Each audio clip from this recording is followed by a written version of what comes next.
आप सभी को नमस्कार। स्वागत है आंगनबाड़ी की पाठशाला में। वनो उत्तर प्रदेश में आंगनबाड़ी कर्मचारी एवं सहायिका एसोसिएशन की अध्यक्ष श्रीमती गीतांजलि मौर्य जी ने वर्तमान समय में चल रहे आंगनबाड़ी भर्ती से लेकर आगामी समय में संगठन की रणनीति पर व्यापक चर्चा और परिचर्चा गोरखपुर में अपने प्रेस कॉन्फ्रेंस के दौरान की। आइए देखते हैं उसके मुख्य अंश। खाना भी इस मानदेय में नहीं हो सकता, इसलिए समय समय पर हम लोग डिमांड करते रहते हैं, जिसके संदर्भ में अभी उत्तर प्रदेश के 4 संगठनों ने मिलकर के संयुक्त मोर्चा बनाया है और संयुक्त मोर्चा के तहत ये निर्णय लिया गया है काफ़ी विचार विमर्श के बाद कि अभी हम सब लोग एक लंबे आंदोलन की रणनीति तय करें और सरकार से समय देते हुए अपने मांगों पर एक ज्ञापन दें, जिस पर 8 मार्च के लिए एक महिला दिवस पर पूरे उत्तर प्रदेश के सभी जिला मुख्यालयों पर कार्यक्रम का आयोजन करके माननीय प्रधानमंत्री और मुख्यमंत्री जी को अपने लंबित मांगों का ज्ञापन दिया गया। पुनः 1 मई मजदूर दिवस पर भी अपने मानदेय से संबंधित विचार करते हुए कार्यक्रम करेंगे और कार्यक्रम के तहत पुनः प्रधानमंत्री जी को और मुख्यमंत्री जी को अपनी जायज मांगों का ज्ञापन सौंपेंगे। उसके अलावा फिर 2 अक्टूबर चूंकि विभाग का हमारा 50वां स्थापना दिवस है, जिसको हम लोग लखनऊ के इको गार्डन में मनाने का निर्णय लिए हैं, जो प्रांतीय लेवल का होगा। लेकिन 2 अक्टूबर को दशहरा होने के कारण इस कार्यक्रम को 5 अक्टूबर को रखा गया है, जिसके लिए निर्णय लिया गया है कि 5 अक्टूबर को हम लोगों के द्वारा यह कार्यक्रम किया जाएगा और अपने लंबित मांगों का ज्ञापन दिया जाएगा। इस कार्यक्रम में प्रदेश की 4.25 लाख आंगनबाड़ी कार्यकर्ती और सहायिका बहनों को आमंत्रित किया गया है, जो बहनें अपने मांगों के संदर्भ में वहां पहुंचेंगी। साथ ही एक अभी हम पूरे यूपी में आंगनबाड़ी की भर्ती प्रक्रिया चल रही है, जिसमें मंत्री जी का एक बयान आया था, हमारी विभागीय मंत्री जी का, कि जिलों में इस पे बहुत बड़े पैमाने पर धन उगाही की तस्करी चल रही है,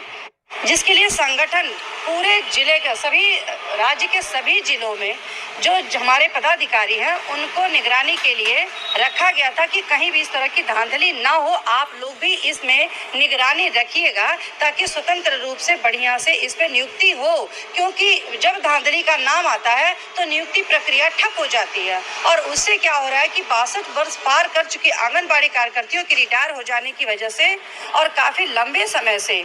जो आंगनबाड़ी की भर्ती प्रक्रिया नहीं हुई है, इससे बहुत सारे आंगनबाड़ी केंद्र रिक्त पड़ चुके हैं और उन रिक्त केंद्रों की भी जिम्मेदारी हम आंगनबाड़ी कार्यकर्तियों के ही कंधे पर है, जो उम्र के पड़ाव में अधिक उम्र होने के नाते अपने ही केंद्र का कार्य करना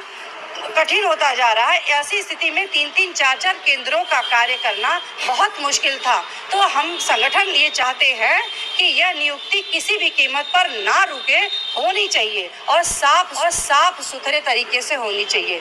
और इसी संदर्भ में देखिए, सब जगह लगभग नियुक्ति चली, अभी तक कहीं ऐसा संज्ञान में नहीं आया। लेकिन गोरखपुर में 20 परियोजना चल रही है। 20 परियोजना में एक बड़हलगंज परियोजना ऐसी है जहां पर स्थानीय स्तर से कुछ हमारे पास हमारे बीच के लोगों के द्वारा फोन आया कि जो नियुक्ति हो रही है वो गलत हो रही है। जैसे वहां पर बीडो को वरीयता नहीं मिली और वहां पर विकलांगों को वरीयता नहीं मिली, जिस संदर्भ में हमने शासनादेश का अवलोकन किया, जो नए शासनादेश पर नियुक्ति चल रही है, उस शासनादेश के अंतर्गत जो नियुक्ति प्रक्रिया चलनी चाहिए वो चल रही है। लेकिन स्थानीय कुछ दलालों द्वारा हमें यह सूचना दिया गया कि इस भर्ती प्रक्रिया को रुकवाइए, क्योंकि जिसका होना चाहिए उसका नहीं हो रहा है।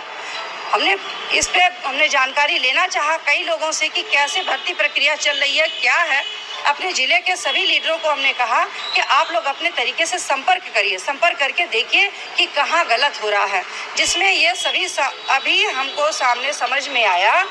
कि वो लोग आरोप ये लगा रहे हैं कि संगठन के लोग बातों को नहीं संज्ञान में ले रहे हैं और नियुक्ति प्रक्रिया जो चल रही है वो मनमाने ढंग से चल रही है। जब इतना लंबा आरोप लगा तो हमने स्वयं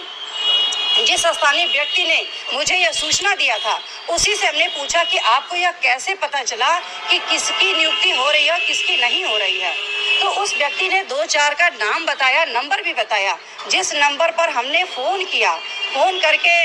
गीतांजलि मौर्य बन के हमने स्पष्ट उन सबसे पूछा कि क्या अधिकारियों से आपसे कहीं संपर्क है। अधिकारियों उन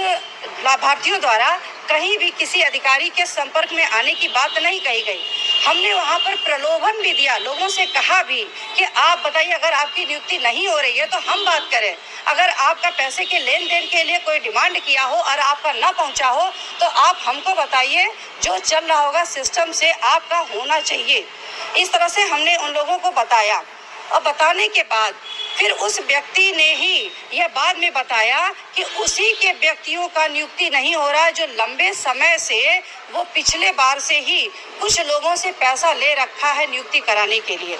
तो इस तरह के जो भ्रांतियां उजागर हुई हैं, इस पर हमने देखा कि जिससे मेरी बात हुई उन लोगों ने बताया कि मेरी किसी से कोई बात नहीं, कोई लेन देन का मैटर नहीं आया।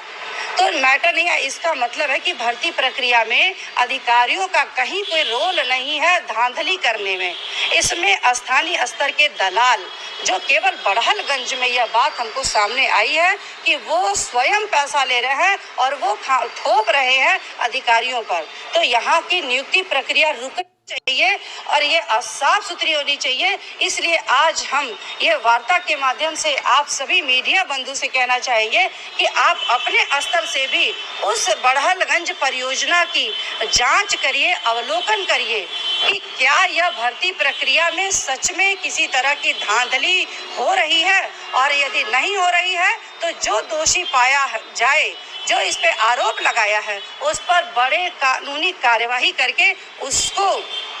इस जो भी नियम जो उसके ऊपर कार्यवाही होनी चाहिए वो कार्यवाही हो, ताकि भविष्य में इस तरह से संगठन और विभाग पर कोई आरोप ना लगाए। मिलते हैं अगले खबर के साथ, तब तक के लिए नमस्कार, धन्यवाद।